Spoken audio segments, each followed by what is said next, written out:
In the Bible, heaven is described as a place of unimaginable beauty, joy, and peace, where God dwells with his people forever. Throughout the scriptures, we find glimpses of what this eternal home might look like, sparking our imagination and filling our hearts with hope. In this captivating journey through the Bible, we will explore 8 specific examples that paint a vivid picture of the wonders awaiting us in heaven, using real-world analogies to help us grasp the magnitude of these divine promises. Our first stop takes us to the book of Revelation, where John, the beloved disciple, is given a breathtaking vision of the New Jerusalem, offering us a glimpse of what heaven might look like. As he gazes upon this heavenly city, he sees walls made of jasper, gates of pearl, and streets of pure gold, transparent as glass. The city shines with the glory of God, and there is no need for the sun or moon, for the Lord himself is its light. The nations will walk by its light, and the kings of the earth will bring their glory into it. Imagine the most stunning city you've ever visited, like Paris or New York, with its iconic architecture, dazzling lights, and vibrant energy. Now multiply that beauty and grandeur 1,000-fold, and you'll begin to grasp the magnificence of the New Jerusalem. Moving on to our second example, we encounter the prophet Isaiah, who shares a stunning prophecy of the new heavens and the new earth, giving us another picture of what heaven could be like. In this renewed creation, there will be no more weeping or crying, for the former things will have passed away. People will build houses and inhabit them, plant vineyards and eat their fruit. The wolf and the lamb will feed together, and the lion will eat straw like the ox. Picture a world where the fiercest predators, like lions and wolves, coexist peacefully with their prey, where the beauty of nature is untainted by decay or destruction. This is but a glimpse of the harmony and restoration that awaits us in heaven.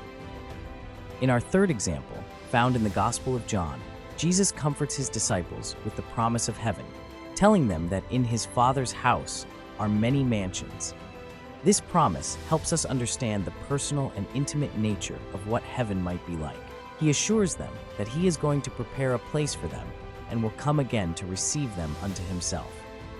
Imagine a master craftsman, like a skilled carpenter or architect, meticulously designing and building the perfect home for his loved ones, pouring his heart and soul into every detail. This is the kind of personal care and attention Jesus devotes to preparing our heavenly dwelling places. The fourth example comes from the Apostle Paul, who, in his letter to the Corinthians, speaks of the glorious transformation that awaits believers in heaven. This passage sheds light on the nature of our resurrected bodies in heaven, another aspect of what our eternal home might be like. He explains that our mortal bodies will be raised imperishable, sown in weakness but raised in power, sown in dishonor but raised in glory. Just as we have borne the image of the earthly, we will also bear the image of the heavenly. Consider the incredible transformation of a lowly caterpillar into a breathtaking butterfly. The once earthbound creature, limited in its abilities, emerges from its cocoon as a beautiful, soaring being. In the same way, our resurrected bodies will be free from the limitations and struggles of our earthly existence. In the fifth example, we witness a powerful vision of the Ancient of Days sitting on his throne in the book of Daniel, offering another glimpse into what heaven could be like. This vision gives us a glimpse of the awe-inspiring majesty and grandeur of God's presence in heaven. His garment is white as snow, and the hair of his head is like pure wool. His throne is a fiery flame, and a river of fire flows before him.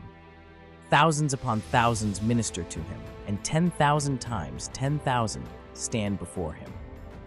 Imagine standing at the edge of the Grand Canyon, overwhelmed by its sheer size and beauty, or witnessing the raw power of Niagara Falls. Now picture that sense of wonder and reverence, amplified beyond measure, as you stand in the presence of the Almighty God. The sixth example, which helps us understand the abundance and healing that will flow from God's presence in heaven, is provided by the prophet Ezekiel, who shares a vivid description of the river of life flowing from the throne of God. This river, lined with trees on either side, brings healing and life wherever it goes.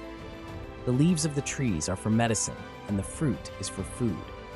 Imagine a crystal-clear mountain stream, its waters sparkling in the sunlight, as it cascades over rocks and through lush green forests. The air is filled with the sweet fragrance of wildflowers and the gentle rustling of leaves. This is a small taste of the abundant life and healing that will flow from the throne of God in heaven. In our seventh example, we return to the book of Isaiah, where we encounter the seraphim, majestic angelic beings who surround the throne of God. This passage helps us understand the worship and adoration that will characterize heaven, giving us another facet of what our eternal home will be like. They have 6 wings. With 2 they cover their faces, with 2 they cover their feet, and with 2 they fly. They cry out to one another, "Holy, holy, holy is the Lord of hosts. The whole earth is full of his glory." Imagine standing in the majestic St. Peter's Basilica in Rome, its walls resounding with the voices of a world-renowned choir, their harmonies rising and swelling in a crescendo of praise. Now picture that chorus, composed of countless angelic beings, their voices ringing out in eternal adoration of the Most High God. Finally, in our 8th example, we return to the book of Revelation, where we witness the ultimate triumph of God's people, painting a picture of the unity, joy, and fulfillment that will characterize heaven. This passage gives us a final glimpse of what our eternal home will be like. A great multitude, which no one can number, from all nations, tribes, peoples, and tongues, stands before the throne and before the Lamb. They are clothed in white robes, with palm branches in their hands, crying out, "Salvation belongs to our God who sits on the throne and to the Lamb." They serve God day and night in his temple, and he who sits on the throne will dwell among them. They shall neither hunger any more nor thirst any more. The sun shall not strike them, nor any heat. For the Lamb who is in the midst of the throne will shepherd them and lead them to living fountains of waters. And God will wipe away every tear from their eyes.